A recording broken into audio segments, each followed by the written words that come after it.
Hey folks, I'm Red Monster SC, and in this video, we're going to cover surveying and mining with the Greycat Multi-tool, one of the cheapest ways to get into mining, and a good starting point for any new player. So stick around to learn everything you need to know about hand mining in Star Citizen.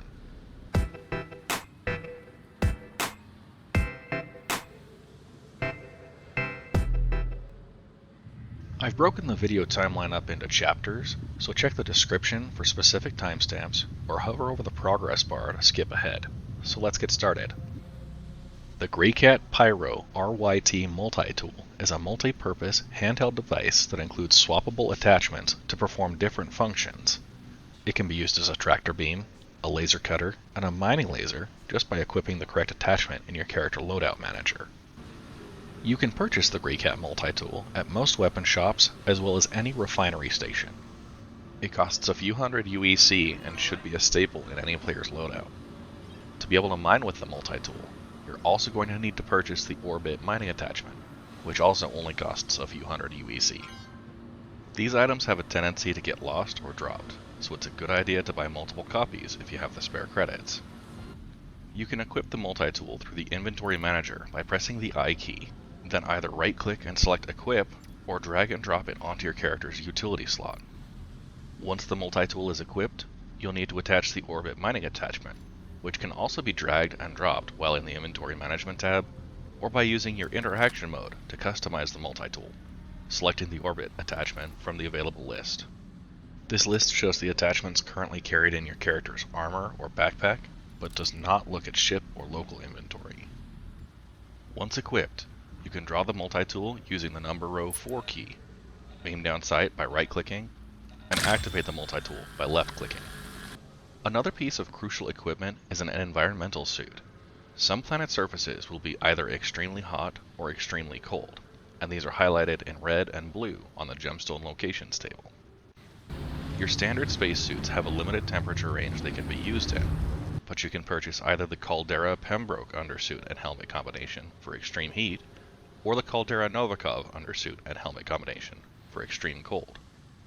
You can buy these armor sets at the refinery stations and in major landing zones for around 15,000 UEC, although you may need to travel between planets if you want to purchase both. Cave systems don't experience the same temperature extremes as the planet surfaces. However, if you plan on doing any surface exploration, then one of these suits is going to be required. You could also consider purchasing a separate heavy armor core and heavy backpack for the extra storage capacity. These are useful when you don't need to be in an extreme environmental suit, but want to bring along the extra storage. And lastly, a quick flare is always a good addition to provide passive lighting when exploring dark caves. These can be activated while still being worn on your character, so you don't have to worry about moving them as you go. Now that we've purchased the necessary equipment, let's start our search for mineable gemstones. You'll be looking for one of three materials: hadonite, aphrite, and dolivine. This table shows which locations have each material, as well as highlighting the best locations if you're looking for something specific. Locations in red will require an environmental suit rated for extreme heat, and those in blue will require an environmental suit rated for extreme cold. Because hadonite is the most profitable, it makes sense to go where you'll have the best chances of finding it. Gemstone deposits will be indicated by a diamond icon in your ship's HUD. These deposits usually appear in clusters, but have a very low detection distance, meaning you have to fly within a few hundred meters of them in order for them to start appearing on scans. Gemstone deposits can spawn in two general sizes: rocks with a mass of around 0.1, and others with a mass of around 0.8. The Greycat Multi-tool is only powerful enough to break the smaller sized rocks. Each mineable gemstone has a distinct color, and you'll be able to identify the gemstone deposits by sight after getting some experience. Hadonite will appear with pink mineral ribbons, aphrite with blue, and dolivine with green. Check out the displays inside the refinery shop to see a good example of each type of gemstone. To learn more about the surveying process, take a look at the previous video in this series, which covers how to survey for mineable materials. I won't cover it here, since most of the material will be redundant. Due to the short detection distance, You will have difficulty locating suitable rocks for hand mining using the typical surveying process. An alternative method, and one which can guarantee suitable rocks for hand mining, is to find a cave and descend into its depths on foot. There are a few caves that can be found through the Stanton system and quantum travel to directly, such as the closed Kudra ore mine on Daymar or HDMO Calthrope on Hurston, although you can also get information on other harder to locate caves by accepting a mission to one of the unmarked cave locations throughout the verse. These missions can either be investigation missions where you need to locate a missing explorer, or entrenched bounty hunting missions requiring you to face off against hostile NPCs. If you aren't sure if the mission will take you to a cave, scan over the mission description for clues. Each of these walk-in caves includes dozens of gemstone deposits suitable for hand mining, which will greatly simplify your scouting process. If you've got tips for locating other caves, leave them in the comments below.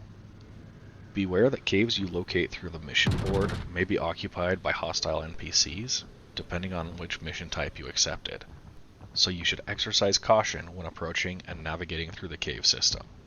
Nothing ruins a good cave mining session like being shot by an NPC.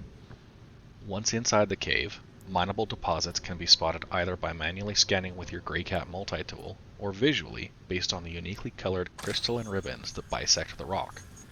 It is also possible to find gemstones attached to mineable asteroids. However, their appearance here is very rare.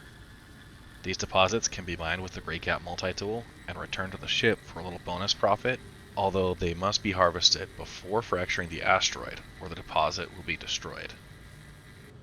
Like and subscribe now if you're enjoying this video, and leave a comment if you notice anything that isn't clear or might have changed in future versions. Now that we've found some hand mineable deposits, let's start mining. Breaking these gemstone deposits is accomplished using the same power management method highlighted in my previous video, although the Greycat Multi-tool has a slightly different interface, and it does not tell you whether you're within optimal distance of the rock. A good rule of thumb is that you should be standing right next to the rock when starting to mine. Once you're standing in front of a hand mineable deposit, you'll need to draw the Greycat Multi-tool using the number row 4 key. Then aim down sight with the right click to highlight the mineable deposit. Once highlighted, the multi-tool will automatically start its scan, which will reveal the rock's type, mass, instability, and resistance on the right of the multi-tool, and the left of the multi-tool will show the charge level of the rock, with indicators for the optimal and overcharge regions. This interface is unique to the Greycat Multi-tool. Now you can begin mining using the power management method in my previous video. If you maximize the laser intensity and still haven't seen the charge level increase, it could either be that you need to get closer to the rock, or that the rock is too large to be mined using the hand tool.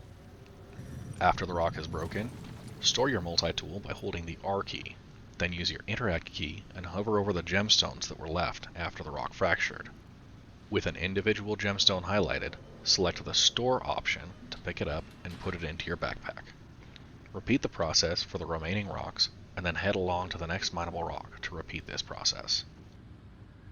Once your personal storage has filled up, you'll no longer be able to store more materials, so you'll need to head back to your ship to unload. This is where having a large backpack will come in handy, since you'll be making fewer trips back and forth to your ship. Board your ship, and once inside, you can access your personal inventory by pressing the I key. On one side of the screen, you'll see your personal storage with the backpack inventory, and you can select your vehicle storage on the opposite side. With both storage locations visible, simply drag the stack of gemstones out of your backpack and into the vehicle storage. The gemstones will now be considered part of your ship inventory when you go to an outpost to sell, and your backpack is now empty and ready to store more gemstones. With your mining expedition completed, it's now time to find a place to sell your collected gemstones.